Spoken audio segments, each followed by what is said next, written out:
తమిళనాడు రాజకీయ చరిత్రలో ఒక సరికొత్త అధ్యాయం లిఖించబడింది. సినిమా వెండితెరపై దళపతిగా వెలిగిన జోసెఫ్ విజయ్ ఇప్పుడు తమిళనాడు సింహాసనాన్ని అధిరోహించి నిజమైన నాయకుడు అనిపించుకున్నారు. సరికొత్తగా ఏర్పాటైన విజయ్ నేతృత్వంలోని టీవీకే ప్రభుత్వం అప్పుడే ప్రజారంజక పాలనతో ప్రజల హృదయాలను గెలుచుకుంటుంది. గతంలో పురచ్చ తలైవి జయలలిత గారు అమ్మ క్యాంటీన్, ఉచిత మిక్సీలు, గ్రైండర్ల లాంటి పథకాలతో తమిళనాడు రాజకీయాల్లో తనకంటూ ఒక చెరగని ముద్ర వేసుకున్నారు.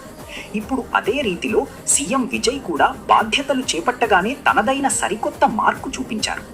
తమిళ సంస్కృతిని ప్రతిబింబిస్తూ తాయిమామన్ తంగ మోదిరం తిట్టం అంటే మేనమామ బంగారు ఉంగరం అనే అద్భుతమైన పథకాన్ని అమలులోకి తెచ్చారు.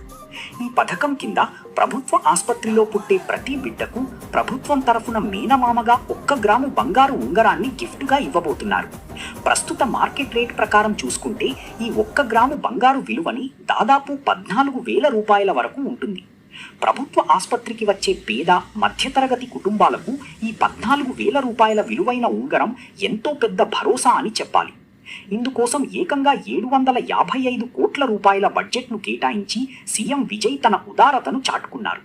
జూన్ 22 నుండి ప్రభుత్వ ఆసుపత్రుల్లో పుట్టిన ప్రతి బిడ్డకు ఈ పథకం వర్తిస్తుందని ప్రభుత్వం జీవో కూడా జారీ చేసింది. రాజకీయాల్లోకి రావడం అంటే కేవలం డైలాగులు చెప్పడం కాదు, ప్రజల గుండెల్లో స్థానం సంపాదించాలని సీఎం విజయ్ నిరూపిస్తున్నారు.